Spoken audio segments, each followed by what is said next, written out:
that graph. Okay, so when you're graphing, this is what you got to keep in mind. These three values to stay consistent with what we talked about the other day with e to the 1, e to the 0, and e to the negative 1. E to the 0 will continue being 1. E to the 0 will continue being 1. E to the 1 is approximated by 2.7. E to the negative 1 is approximated by 0.4. That's all you need to know for tonight. All right, so you could just use those values if you want, provided you pick the right values. Now, when you graph, it's very important with E that you use the appropriate domain values even more than the regular ones because you're going to have decimals, and you need to be able to do these. So when I set up my table of values, all right, when I'm done plugging in, I want it to come back to 0, 1, and negative 1. When there is no coefficient, recall all we're going to do is the opposite of what's being added and subtracted. So the opposite of negative 1 would be positive 1. So we're going to take our normal values, which is 0, 1, and negative 1, and simply add 1 to each of them. The net result will be 0, 1, and 2. That's the appropriate domain value. All right, is everybody good with 0, 1, and 2?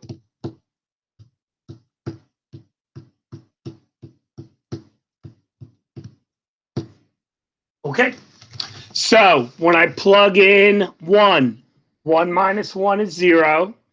E to the 0 is 1, just like anything else, and 1 plus 2 would be 3. When I plug in the 2, 2 minus 1 is 1. All right, so it's e to the 1, which is the 2.7. 2.7 plus 2 is 4.7. When I plug in the 0, 0 minus 1 is negative 1. That gives me the 0.4. 0.4 plus 2 is 2.4. All right. Please don't forget the number on the outside is our asymptote. So y equals 2 is going to be our asymptote. All right. I then plot the points, which is 0, 2.4, which is about there. 1, 3, which is going to be there. 2, 4.7 is going to be higher up there. Just like the regular exponentials, we connect with our graph. And just like our regular exponentials, we will be expected to complete the domain, which is still all real numbers. Complete the range, since everything's above the asymptote. Y is greater than 2. Complete the asymptote, which is y is equal to 2. Again, those values should always be the same. See if one of the points is our y-intercept, which it is. So our y-intercept is 0, 2.4. And then the last thing is describe the behavior as x approaches infinity. F of x seems to be increasing. So we just complete f of x is increasing. All right. Any issues?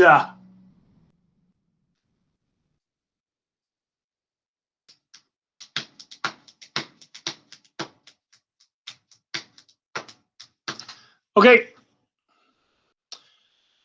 All right, so that's a 2 in there. So f of x equals 2 to the e to the x plus 2. The opposite, this is hopefully where we get to.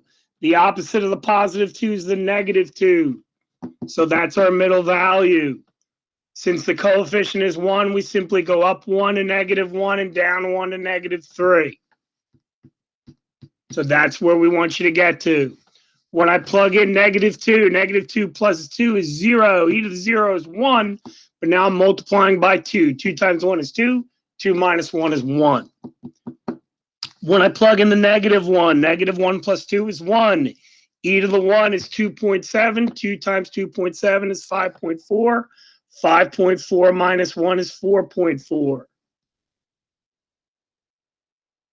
When I plug in the negative 3 plus 2 is negative 1. Remember, the e to the negative 1 is 0.4. 2 times 0.4 is 0.8. 0.8 minus 1 is negative 0.2. The number on the outside, -1, is my asymptote. So y equals -1 is my asymptote.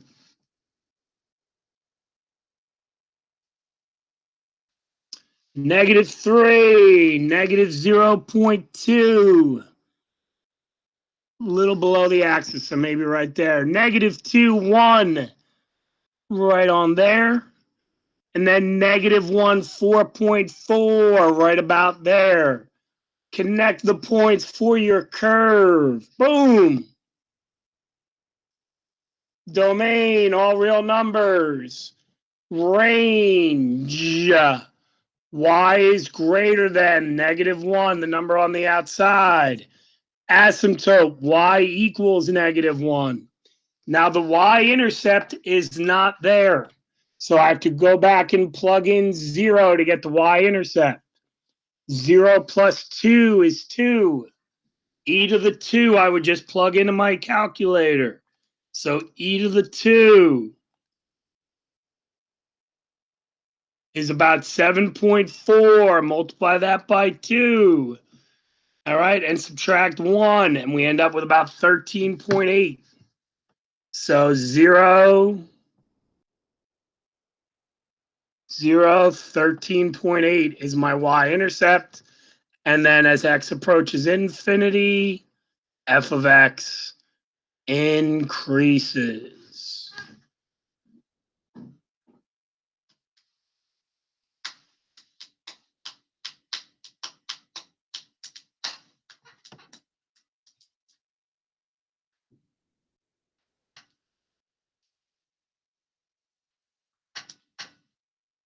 Everybody good?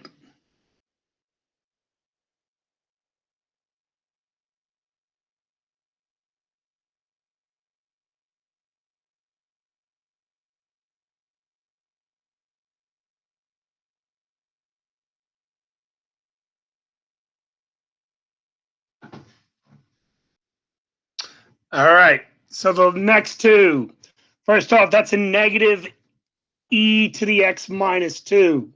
So just so you know, that's negative e to the x minus 2 minus 1. Again, the coefficient of the x is 1. So we can simply do the opposite of -2, which is add 2.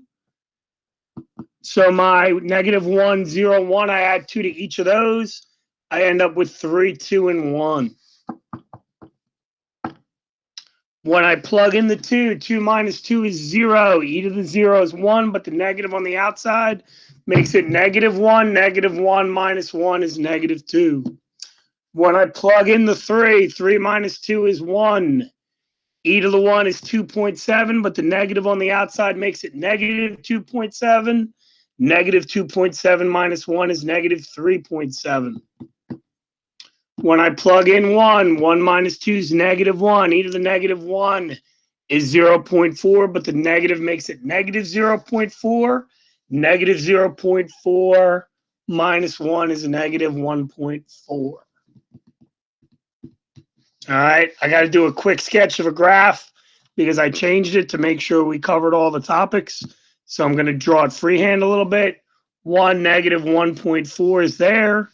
2, -2 is there. 3, -3.7 is there. Okay, -1 is my asymptote. So y equals -1 is there. So my graph's going to look like that.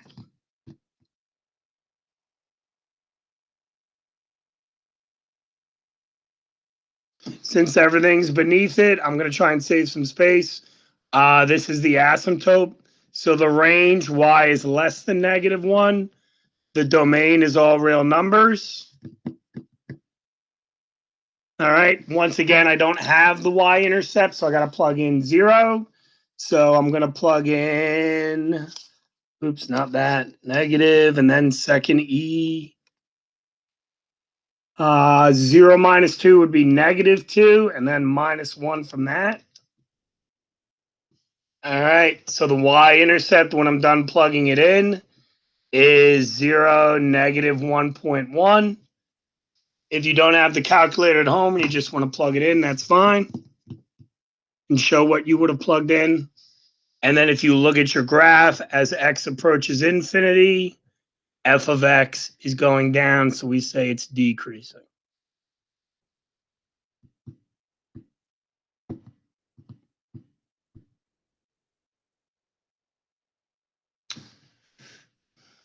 All right.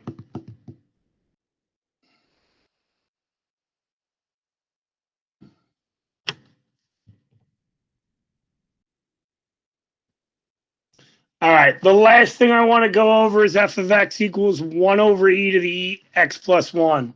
Ladies and gentlemen, 1 over e is equivalent to e to the negative 1. And we're raising that to the x plus 1. Laws of exponents, when we raise an exponent to another exponent, we multiply. So that, when we're all done, becomes e to the negative x minus 1.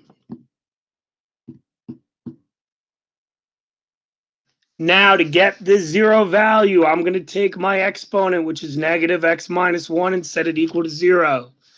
Add 1, negative x equals 1. Divide by a negative, flip our sign. X is negative 1. That is going to be our middle value. Even though it's negative, all right, the absolute value of the coefficient is 1, so you can get away with going up 1 to 0 and down 1, that's negative 2. All right.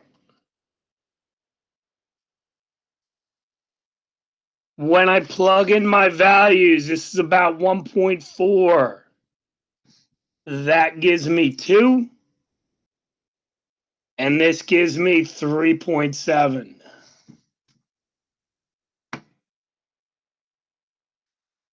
The plus 1 on the outside makes my y-intercept positive 1. Plotting my points, 0, 1.4 is going to be above it. Negative 1, 2 is going to be above that. And negative 2, negative 3.7 is going to be between 3 and 4. So we're going to go with that. Domain, all real numbers. Range, y is greater than the asymptote, which is 1. Asymptote y is equal to 1. The y-intercept is a point this time, so it saves me a little time, 0, 1.4. And then as x approaches infinity, it is going down. So we would say f of x is decreasing. All right. Before talking about tonight's homework, does anybody have any questions?